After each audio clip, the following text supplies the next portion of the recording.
फूल पाकर मुनि ने पूजा की, फिर दोनों भाइयों को आशीर्वाद दिया कि तुम्हारे मनोरथ सफल हो। यह सुनकर श्री राम लक्ष्मण सुखी हुए। श्रेष्ठ विज्ञानी मुनि विश्वामित्र जी भोजन करके कुछ प्राचीन कथाएं कहने लगे। दिन बीत गया और गुरु की आज्ञा पाकर दोनों भाई संध्या करने चले। पूर्व दिशा में सुंदर चंद्रमा उदय हुआ। श्री रामचंद्र जी ने उसे सीता के मुख के समान देखकर सुख पाया। फिर मन में विचार किया कि यह चंद्रमा सीता जी के मुख के समान नहीं है। खारे समुद्र में तो इसका जन्म, फिर विष इसका भाई। दिन में यह मलिन रहता है और कलंकी है। बेचारा गरीब चंद्रमा सीता जी के मुख की बराबरी कैसे पा सकता है। फिर यह घटता बढ़ता है और विरहिणी स्त्रियों को दुख देने वाला है। राहु अपनी संधि में पाकर इसे ग्रस्त कर लेता है। चकवे को शोक देने वाला और कमल का वैरी है। हे चंद्रमा, तुझमें बहुत से अवगुण हैं, अतः जानकी जी के मुख की तुझे उपमा देने में बड़ा अनुचित कर्म करने का दोष लगेगा। इस प्रकार चंद्रमा के बहाने सीता जी के मुख की छवि का वर्णन करके बड़ी रात हो गई जान वे गुरु जी के पास चले। मुनि के चरण कमलों में प्रणाम करके आज्ञा पाकर उन्होंने विश्राम किया। रात बीतने पर श्री रघुनाथ जी जागे और भाई को देखकर ऐसा कहने लगे।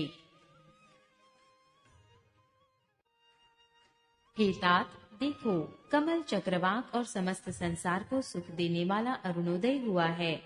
लक्ष्मण जी दोनों हाथ जोड़कर प्रभु के प्रभाव को सूचित करने वाली कोमल वाणी बोले।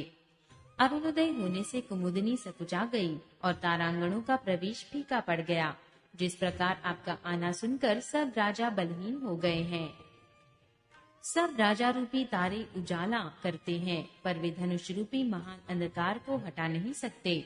रात्रि का अंत होने से जैसे कमल, चकवे, भौरे और नाना प्रकार के पक्षी हर्षित हो रहे हैं, वैसे ही हे प्रभु, आपके सब भक्त धनुष टूटने पर सुखी होंगे। सूर्य उदय हुआ, बिना ही परिश्रम अंधकार नष्ट हो गया।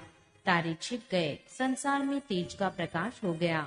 हे रघुनाथ जी, सूर्य ने अपने उदय के बहाने सब राजाओं को प्रभु का प्रताप दिखलाया है। आपकी भुजाओं के बल की महिमा को उद्घाटित करने के लिए ही धनुष तोड़ने की यह पद्धति प्रकट हुई है। भाई के वचन सुनकर प्रभु मुस्कुराए। फिर स्वभाव से ही पवित्र श्री राम जी ने शौच से निवृत्त होकर स्नान किया और नित्य कर्म करके वे गुरु जी के पास आए। आकर उन्होंने गुरु जी के सुंदर चरण कमलों में सिर नवाया। तब जनक जी ने शतानंद जी को बुलाया और उन्हें तुरंत ही विश्वामित्र मुनि के पास भेजा।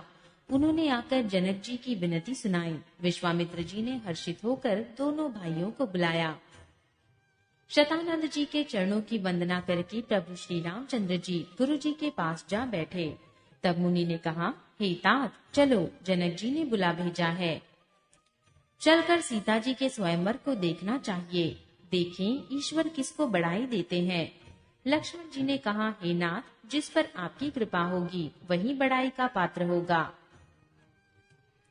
इस श्रेष्ठ वाणी को सुनकर सब मुनि प्रसन्न हुए। सभी ने सुख मानकर आशीर्वाद दिया। फिर मुनियों के समूह सहित कृपालु श्री रामचंद्र जी धनुष्य यज्ञशाला देखने चले। दोनों भाई रंगभूमि में आए हैं, ऐसी खबर जब सब नगरवासियों ने पाई, तब बालक, जवान, बूढ़े, स्त्री, पुरुष सभी घर और कामकाज को बुलाकर चल दिए। जब जनक जी ने देखा कि बड़ी भीड़ हो गई है, तब उन्होंने सब विश्वास पात्र सेवकों को बुलवा लिया और कहा, तुम लोग तुरंत सब लोगों के पास जाओ और सब किसी को यथा योग्य आसन दो।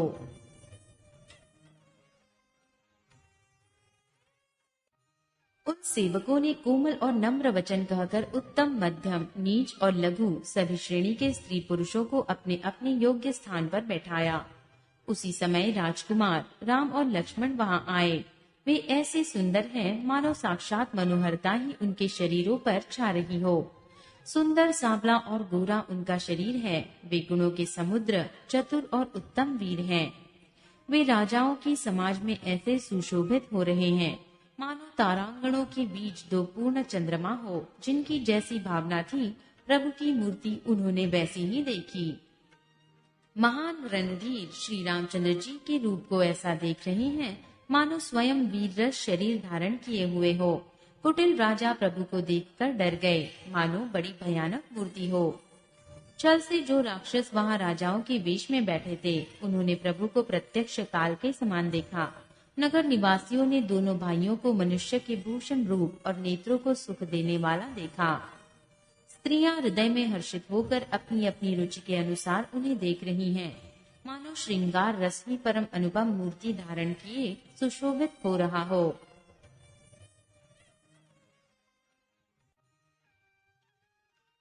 विद्वानों को प्रभु विराट रूप में दिखाई दिए, जिसके बहुत से मुंह, हाथ, पैर, नेत्र और सिर हैं।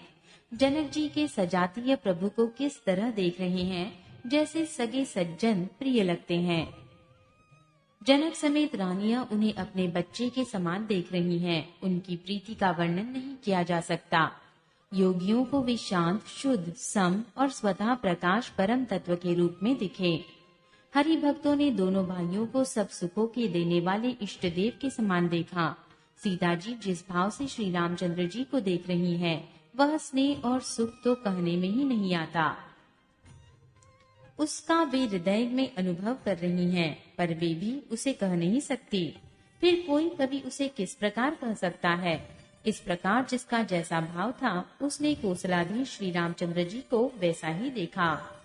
सुंदर सांवले और गोरे शरीर वाले तथा विश्व भर के नेत्रों को चुराने वाले कोसलाधीश के कुमार राज समाज में सुशोभित हो रहे हैं। दोनों मूर्तियां स्वभाव से ही मन को हरने वाली है। करोड़ों कामदेवों की उपमा भी उनके लिए तुच्छ है। उनके सुंदर मुख शरद के चंद्रमा की भी निंदा करने वाले और कमल के समान नेत्र मन को बहुत ही भाते हैं।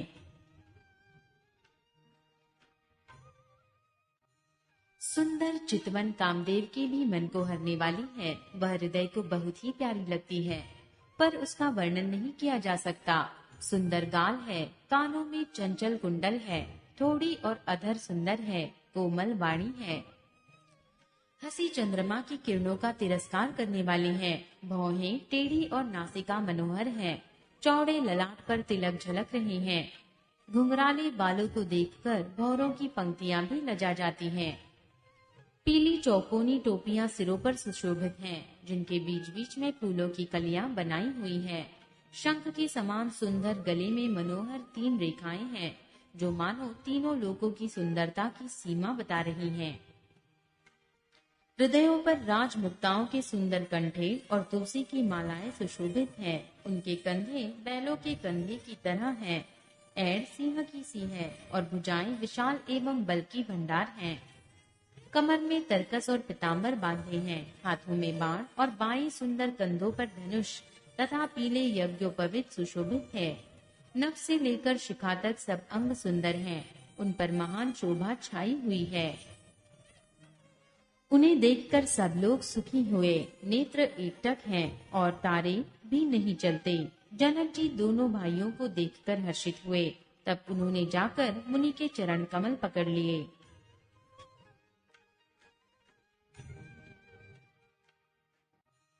विनती करके अपनी कथा सुनाई और मुनि को सारी रंगभूमि दिखलाई। दोनों श्रेष्ठ राजकुमार जहाँ जहाँ जाते हैं, वहाँ वहाँ सब कोई आश्चर्यचकित हो देखने लगते हैं। सब ने राम जी को अपनी अपनी ओर ही मुख किए हुए देखा, परंतु इसका कुछ भी विशेष रहस्य कोई जान सका। मुनि ने राजा से कहा, रंगभूमि की रचना बड़ी सुंदर है। राजा प्रसन्न हुए और उन्हें बड़ा सुख मिला। सब मंचों से एक मंच अधिक सुंदर, उज्जवल और विशाल था। राजा ने मुनि सहित दोनों भाइयों को उस पर बैठाया। प्रभु को देखकर सब राजा हृदय में ऐसे हार गए, जैसे पूर्ण चंद्रमा के उदय होने पर तारे प्रकाशहीन हो जाते हैं। सबके मन में ऐसा विश्वास हो गया कि रामचंद्र जी ही धनुष को तोड़ेंगे, इसमें संदेह नहीं। शिव जी के विशाल धनुष को बिना तोड़े भी सीता जी रामचंद्र जी के ही गले में जयमाल डालेंगी। हे भाई, ऐसा विचार कर यश, प्रताप, बल और तेज गंवाकर अपने अपने घर चलो। दूसरे राजा जो अविवेक से अंधे हो रहे थे और अभिमानी थे, यह बात सुनकर बहुत हंसे। धनुष तोड़ने पर भी विवाह होना कठिन है, फिर बिना तोड़े जो राजकुमारी को ब्याह ही कौन सकता है। काल ही क्यों न हो, एक बार तो सीता के लिए उसे भी हम युद्ध में जीत लेंगे। यह घमंड की बात सुनकर दूसरे राजा, जो धर्मात्मा, हरिभक्त और सयाने थे, मुस्कुराए। श्री रामचंद्र जी सीता जी को ब्याहेंगे। महाराज दशरथ के रण में बाकी पुत्रों की युद्ध में तो जीत ही कौन सकता है। गाल बजाकर व्यर्थ ही मत करो। मन में लड्डुओं से भी कहीं भूख बुझती है। हमारी परम पवित्र सीख को सुनकर सीता जी को अपने जी में साक्षात जगजननी समझो। पत्नी रूप में पाने की आशा एवं लालसा छोड़ दो और श्री रघुनाथ जी को जगत का पिता विचार कर नेत्र भरकर उनकी छवि देख लो। सुंदर सुख देने वाले और समस्त गुणों की राशि ये दोनों भाई शिव जी के हृदय में बसने वाले हैं। समीप आए हुए अमृत के समुद्र को छोड़कर तुम मृगजल को देखकर दौड़कर क्यों मरते हो। फिर जिसको जो अच्छा लगे वही जाकर करो। हमने तो आज जन्म लेने का फल पा लिया।